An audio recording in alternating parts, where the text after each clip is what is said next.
Welcome to the Mindfulness Meditation Podcast. I'm your host, Dawn Eshelman. Every Wednesday at the Rubin Museum of Art in Chelsea, we present a meditation session led by a prominent meditation teacher from the New York area.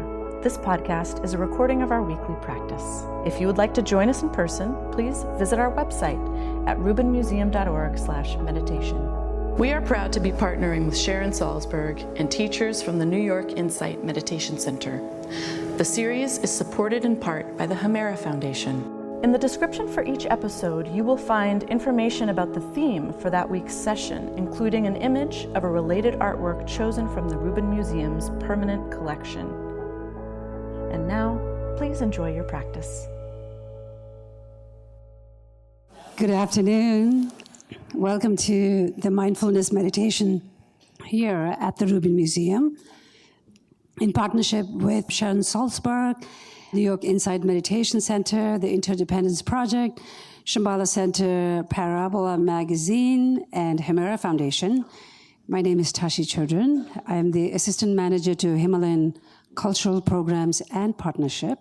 I host a monthly program called Himalayan Heritage Meetup. It's a platform for Himalayan community to share their living culture to the friends of the Himalayas. And that is all of you here and many more. So this week's theme is refuge. It's wonderful to have this amazing refuge place that we can all come together in this amazing city called New York City. And in the heart of New York City, we have this oasis where we can all come together middle of the week, middle of the day for something beautiful. So the art connection for this session is a mandala, as you see here. It's squares and circles. So mandala is a perfect universe. It's in Tibetan, it's called Gil Kor. Basically, that means perfect center and circle. It's a visualization aid to reach your goal. And the goal is enlightenment, the awakened, and the wisdom that each of us are born with.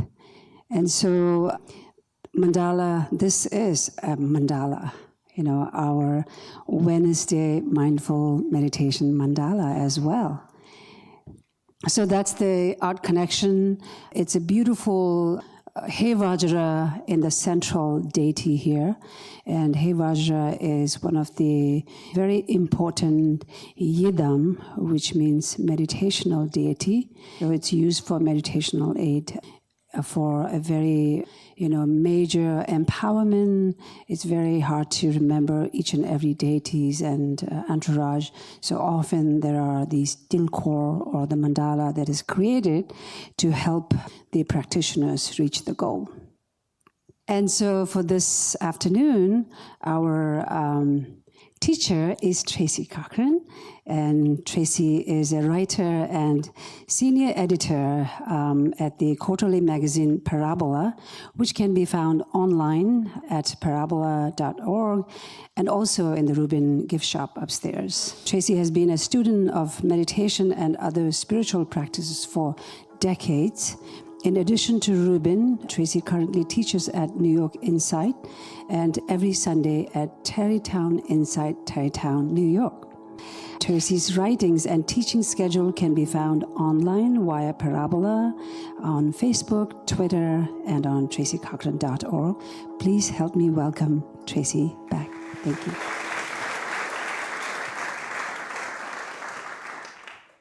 I'm delighted to be back here. And I picked the mandala because it looked to me like a blueprint of a fort, of a fortress, or a walled city. So there are wonderful art tours here after these sittings. But it's interesting sometimes to feel our way into the artwork. And most of us associate a refuge with a fortress or with a walled city, some place that we can flee to be perfectly safe, don't we? And yet, I find in my reasonably long life that I can never get things quite squared away. Don't you hate that? You think at a certain age, everything would be peaceful and secure, wouldn't you think? And all would be well. And just when you think you're on the cusp of having such stability, something happens. Have you found that? Something happens, and you can find yourself completely overwhelmed. And I wanted to share a little story from my life about that. I used to live in Brooklyn, and when my daughter was younger, in the wake of this holiday season, which in itself can be so overwhelming, I wanted very much to instill another kind of, not even just a value, but another kind of trust in this little girl. So in Brooklyn, as in most cities and towns, the custom when you want to recycle something is to put it on the street. And she had this little purple bicycle that she had outgrown. So I encouraged her to make a big sign and tape it to the seat that said, "Free bicycle, take me, enjoy me," something like that with a smiley face. And we put the bicycle out on the street with great excitement. And she went to bed in her little loft bed and woke up the next morning, and with the same kind of excitement as Christmas morning, threw open the drapes, looked out on the street, and said, "Mommy, the bicycle's gone." And I was full of this kind of radiant joy for a moment that I had this little Buddhist child right in the middle of Brooklyn. And then she turned to me with a big smile and said, "Now when do I get something back?" Because I'd explained that when we give, we receive something, right? But the reason there's laughter in this room is because this is the way we feel. This is the way we live. Our minds are conditioned. The thinking mind says, "I've done everything right. I meditate. I have a practice. I've lived my life well. I haven't killed anyone. We've just come out of our holidays. We haven't killed our parents or our children." When do we get something back? This is the way the mind works. It's quite natural. Why is this happening to me? I'm trying so hard. The nature of the thinking mind, it's like Houdini. It wants to find a way out of those chains before you sink. It wants to find a solution, right? And even when we have a practice, we want to do it. We want to do it well. So the really encouraging thing to hear, we can't hear this enough, in it itself, it's a refuge, is that we're not here to do. We're here to see. We're not here to do anything. We're here to see how we are. And again, there's an ancient sutra of the Buddha. I don't know if the mandala is still up, I think it is, of the Buddha sitting in the center of the city, open to all those big gates. And the gates are all the things that can arise in your life. They're also your own thoughts. They're also your own emotional reactions. And the Buddha sat there and was present for everything that arises. The interesting thing to also know is that it's not our thoughts that are the problem, none of them. even our most dark thoughts or emotions. It's our attachment to them. And we've just had a holiday, and sometimes people have a little bit of difficulty during the holidays. Sometimes family is present. Sometimes you come home and see your parents and register that they've deteriorated to a degree that you couldn't have anticipated. Or your children out of control. What did you do to deserve such children? Now, so you're having these thoughts, so you're reacting. So that was the initial thought. And then this dark, like, oh my heavens, I'm so much darker than I thought I was. And the first thing we do is contract and separate ourselves and think there's something wrong with us, or that something has to be suppressed or concealed. And it's usually a good idea not to say everything that we're thinking or feeling. But what we're really practicing is not attaching to what we think we are, to any of the thoughts that arise. That enormous feeling of vulnerability we have, where we don't know how things are going to work out. Have you ever been in such a place? I think everyone in this room has. I don't know what will happen. I'm afraid. I'm so afraid. And the mind pictures things of what will happen. What would it be like if we were in exactly that place of vulnerability and we didn't grab with the mind to know something, even something dark? If we just stayed present and open, this is arising, then we discover something extraordinary. There's a way of knowing that doesn't involve the thinking mind, that we can begin to feel it even as you're just listening to me, coming back to the world of the body. I don't mean anything spooky or remote, but just having a sensation of the body, sitting in the chair as you're listening. Keep the sensation. There's a way of coming back to the center of your life. That's your refuge, the present moment. It's like this now. Maybe something unpleasant is happening. It's not about pleasant or unpleasant. It's about this movement of return.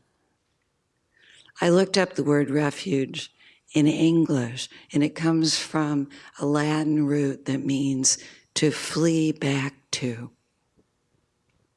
return to. Come back and breathe. And if you just don't worry about doing anything, even not attaching to your thoughts, but just softening up to the notion that there's a way of being present that isn't at the mercy of your thinking. You are more than you think you are. And we're taking in right now an impression of how it feels to be here. The sensation on the skin, we'll go into this more in a minute when we sit, but even when you have your eyes open, you realize that you don't have to be Houdini. You don't have to fight your way through life with your thinking or take a battle stance in your feeling. That you can also return to an impression of being present here and now, and discover that this is a way of knowing. It's a way of understanding. It sounds so unusual to say this. The thinking is not the best way to understand often. There's a way of returning to the living experience of being present and knowing there's more. Under the mind that's freaking out or panicking or carried away with excitement, there's a deeper mind. There's a mind that we share that's made of attention and awareness of the present moment. And when we open to that, every time I teach, I repeat this, so I may as well repeat it before we sit. A Zen master was once asked, what is this thing, enlightenment? And he said, small moments, many times. So allowing that just for a small moment, you can ungrip the fist of thought, that notion that this is it, this is what will be. Just let it open. And let yourself just come back to the most simple and basic refuge. Sitting here in a body, breathing, opening to life. So let's try it together. So we take a comfortable seat, paying special attention to allowing your feet to be firmly planted on the floor. Planted on the floor, and your back straight and upright, as straight as you comfortably can.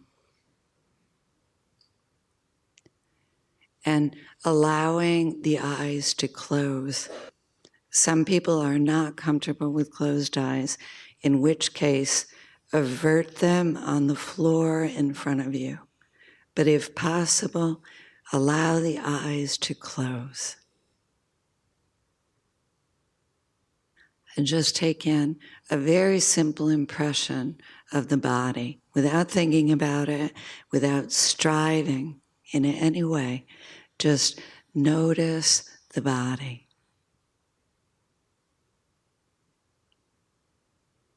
And immediately with that, you'll notice different impressions. You might feel cool on your skin. You might have tension. Just notice it without comment or judgment, even about comments and judgments.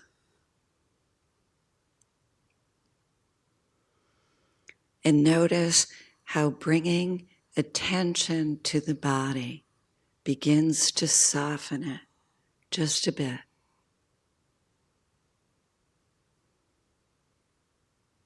Warms it with attention. And as the body begins to relax, bring the attention to the breathing without seeking to change it in any way.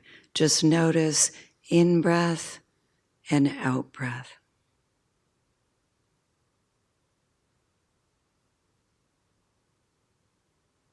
Noticing that perceptions of all kinds will continue. Sensation, thoughts will bubble up. Allow everything to happen to you with no judgment. And when you notice you're beginning to be taken, carried away, gently bring the attention home again to the breath, into the experience of sitting here in a body, breathing, sensing.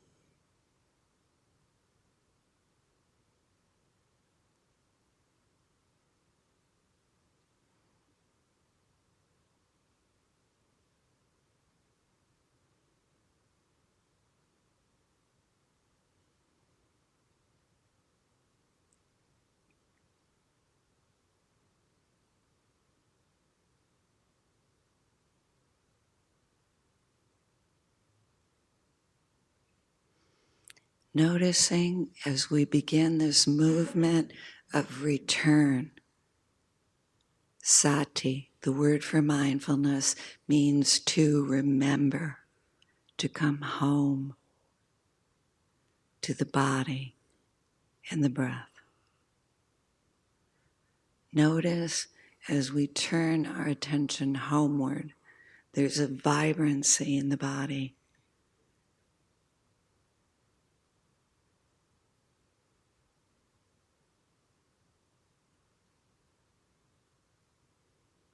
There is a light of awareness inside that isn't thinking.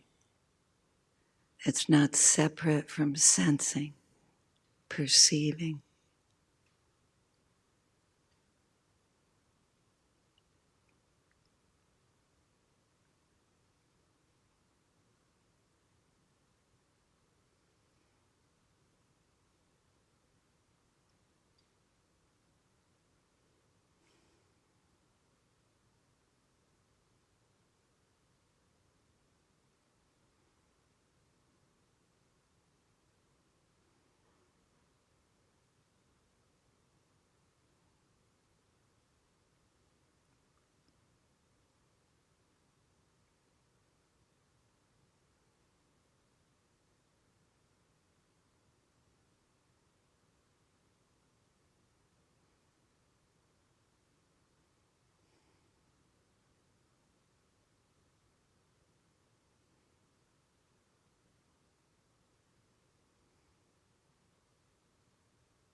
When we begin to drift off into dreams or sleep or thinking and worrying, we notice this with no judgment and gently come home to the body and the breath,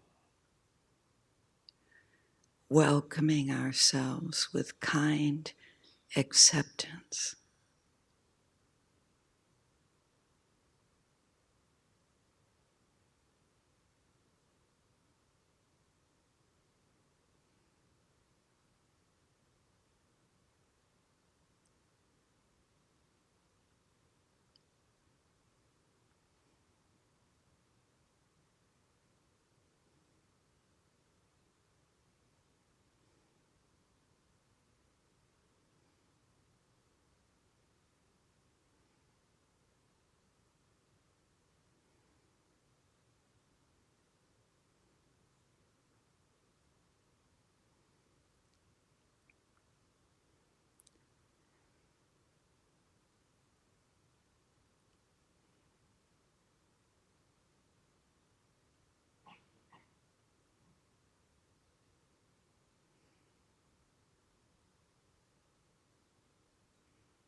Noticing as we return to ourselves that we don't shut down, we open, we soften and open to life. We remember we're here.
Even if your mind has been wandering all this time, you can come home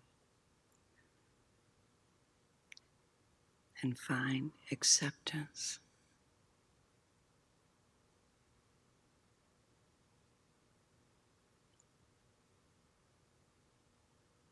kind attention, no judgment.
you may find as you relax, you also open, you settle down, and also open to a presence and energy, an intelligence that isn't tied to thinking.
As we prepare to finish, you may notice a stillness in the room that we share.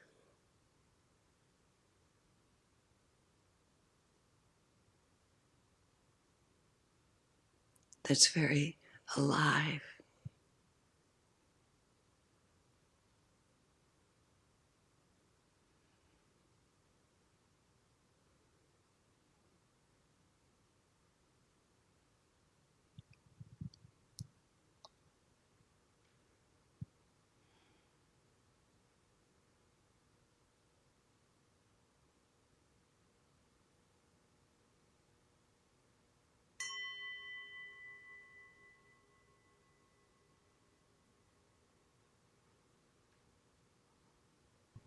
Thank you very much, and Happy New Year.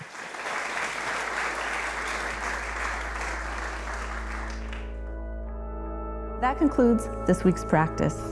If you'd like to attend in person, please check out our website, rubinmuseum.org/meditation, to learn more. Sessions are free to Rubin Museum members, just one of the many benefits of membership. Thank you for listening. Have a mindful day.